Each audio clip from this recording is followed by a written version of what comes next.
लंडवा फिर भी घमंडवा. Life is Janwa, even then Gamandwa. Life is full of greed. No, life is, I don't know, man. एक चुटकी सिंदूर की कीमत तुम क्या समझोगे रमेश बाबू? One small blob of red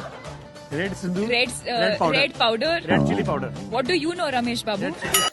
एक चुटकी सिंदूर की कीमत तुम क्या जानो रमेश बाबू. आपने खुद देखा कि खुद दीपिका भी इस सेंटेंस का ट्रांसलेशन करने में समर्थ नहीं थी. क्यों? क्योंकि हम और बहुत सारे लोग ऐसे ही करते हैं. जब हमें इंग्लिश कोई चीज़ की नहीं आती है तो हम इंग्लिश टू हिंदी ट्रांसलेट करते हैं. And what happened with us, we end up making a very silly sentences on what people laugh a lot. Okay, like let's take one more embodiment. मेरा सर चक्कर खा रहा है. My head is eating circle. Is it right one? No. Why? And what will be the right one? My head is dizzy. My head is dizzy will be the right one. ऐसे ही बहुत सारे sentences होते हैं जो कि हम बोलते तो हैं पर वो गलत बोलते हैं और लोगों को पता होता है. शायद वो हमारे पीठ पीछे हंसते भी हैं. और अगर इसी तरह से हम उन सेंटेंसेस को गलत वे में बोलेंगे तो हम कभी भी सही इंग्लिश बोल नहीं पाएंगे. इसीलिए आज हम लर्न करेंगे कुछ sentences in a right way so that you will not be able to do all those errors in upcoming life. Okay, so without wasting our time, let's start our video. So the first sentence is मैं exam दे रही हूँ. What will be the right one? I am giving the exam. Is it? But आप किसको exam दे रहे हो? आप exam किसी को दे थोड़ी रहे हो. आप तो लिख रहे होते हो ना एग्जाम में. आप तो बैठे होते हो ना एग्जाम हॉल में. So how can you say I am giving the exam? But mostly people say this, I am giving the exam. And what will be the right one? I am taking the exam. Because take क्यों लगाया? Because some of the teachers or some teachers has given us a paper and on that paper I am writing. So I have taken that paper, question paper or the answer sheet from that teacher and then I am writing. This is the reason I used, we have to use I am taking the exam. Okay? Clear? Okay. So the next sentence is तुम गलती कर रहे हो. तुम गलती कर रहे हो का क्या यूज करते हैं? You are doing a mistake, but it is wrong. And why it is wrong? Because mistake के साथ कभी भी do यूज नहीं होता है. तो क्या यूज होता है? Make. Mistake के साथ हमेशा क्या यूज होता है? Make. So I am making a mistake. I made mistake. मैंने गलती की. I made mistake. Okay.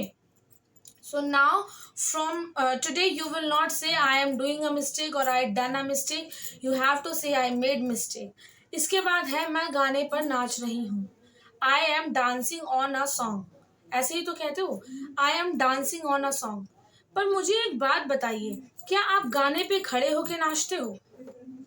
क्या कोई डिब्बी जैसा गाना है जिसपे आप खड़े होके नाच रहे हो जो आप कह देते हो I am dancing on a song? नहीं. क्यों? क्योंकि आप खड़े होते हो या तो डांस फ्लोर पे या तो बेड पे या तो टेबल पे या तो कहीं भी. So how can you say that I am dancing on a song? What will be the correct one? I am dancing to a song.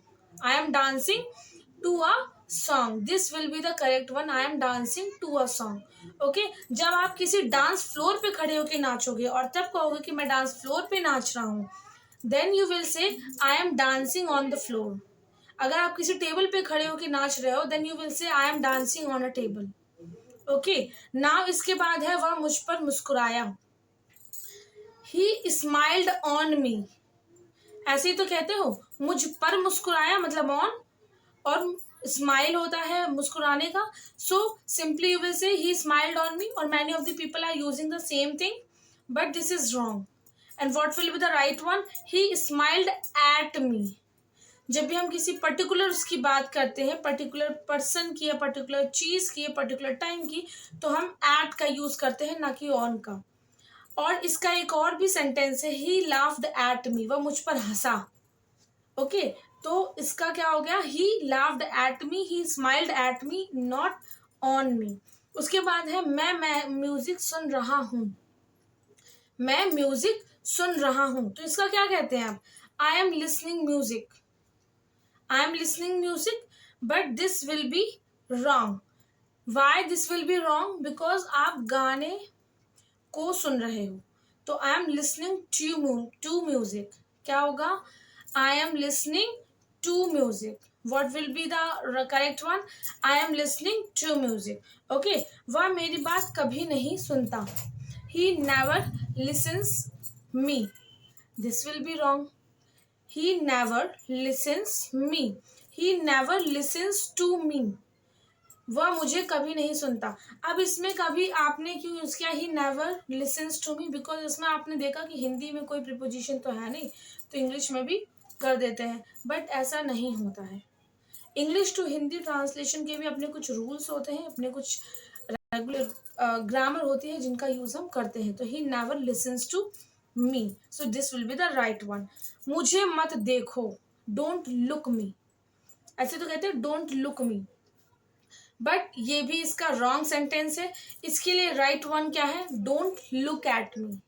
Don't look at me, and this will be the right one. Don't look at me.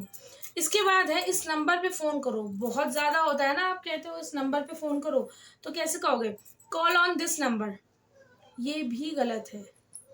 Call on this number नहीं होता है, होता है call this number. अगर हम कहते हैं मुझे इस नंबर पर कॉल करो, then we will say call me on this number. लेकिन अगर मुझे कहना है कि इस नंबर पे फ़ोन करो, simply we will say call this number. Okay. और अगर मुझे कहना है कि मुझे इस नंबर पे फ़ोन करो, then we will say call me on this number. Clear? Moving towards the next. मैं उससे मिला. I met to him. I met to him. I met with him. ऐसे यूज़ करते हो ना, मैं उससे मिला, तो से हो जाएगी विद, और हिम तो I met with him, but this will be the wrong one. And what will be the right one? I met him. Meet का होता है पास्ट टेंस मेट, और चूंकि हम कह रहे हैं कि हम पास्ट में मिल चुके हैं, this is the reason we are using here met. Okay. So मैं उससे मिला. I met him. मेरी दीदी डॉक्टर है.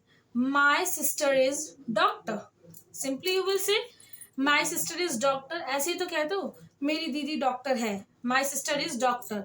मेरा भाई इंजीनियर है. माई brother is engineer. Okay. But जब भी हम किसी प्रोफेशन की बात करते हैं तो उसके आगे ए और एन लगाते हैं. क्या लगाते हैं? ए और an. So my sister is a doctor.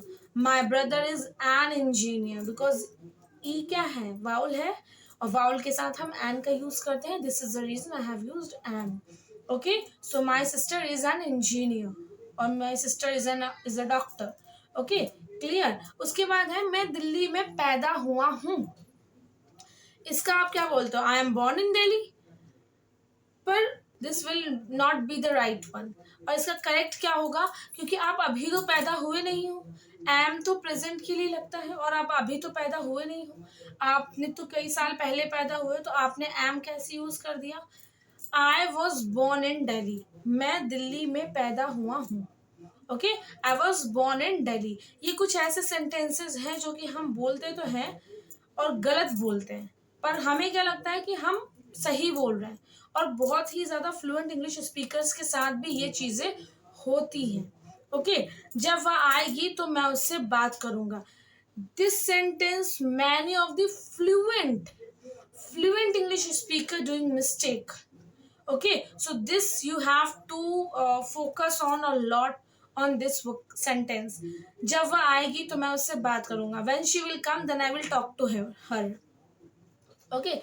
When she will come, then I will talk to her. But this will be wrong. Why this will be wrong? Because जब दो sentences हैं, जब दोनों ही sentences फ्यूचर में होते हैं, तो first sentence को हम प्रेजेंट इंडेफिनिट में बनाते हैं, एंड सेकेंड सेंटेंस को हम बनाते हैं फ्यूचर में. तो कैसे होगा? When she comes, I will talk to her. Okay. I will talk and ऐसे भी कह सकते हैं I will talk to her when she comes. Okay. But मैंने क्या किया? फर्स्ट सेंटेंस जो है वो प्रेजेंट इंडेफिनिट में बनाया, और उसके बाद वाला सेंटेंस है वो मैंने किस में बनाया? फ्यूचर में. Okay. So have you understood?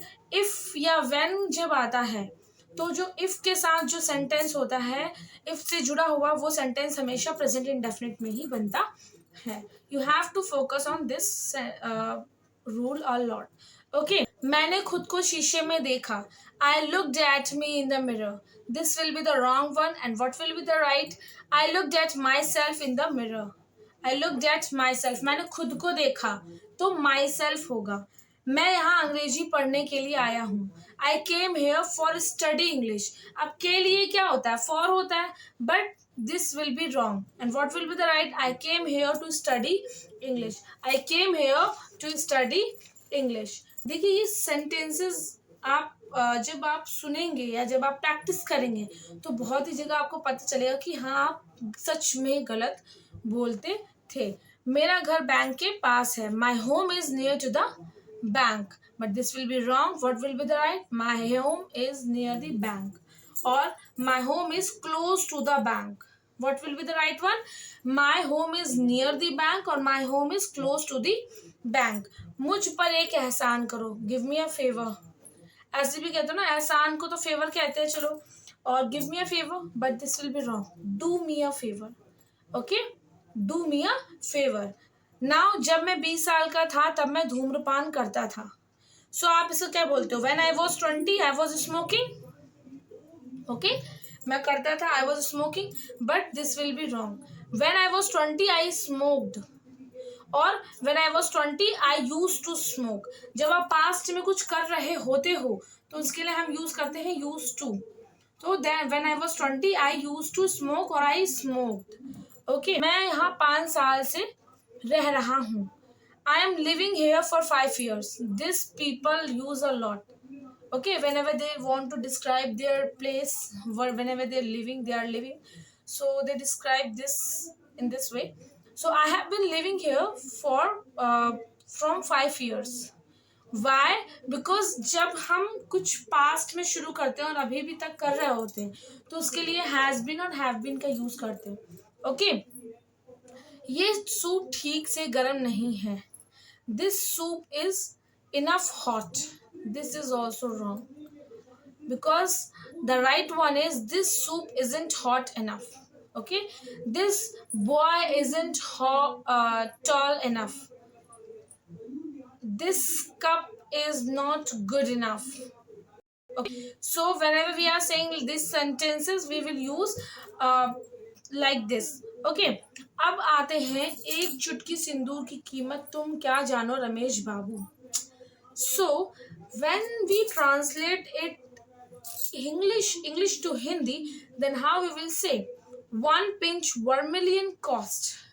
सिंदूर को कहते हैं vermilion, और we will say price.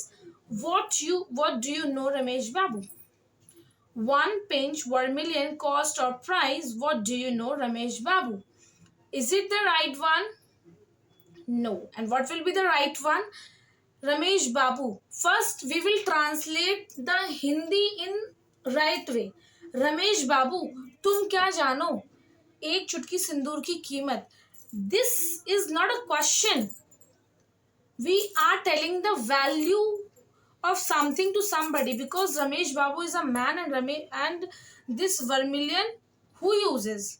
So ladies use this vermilion. So they are telling that how would you get to know that what is the value of one vermilion. So how we will describe it? Ramesh Babu, how could you know the value of one pinch of vermilion?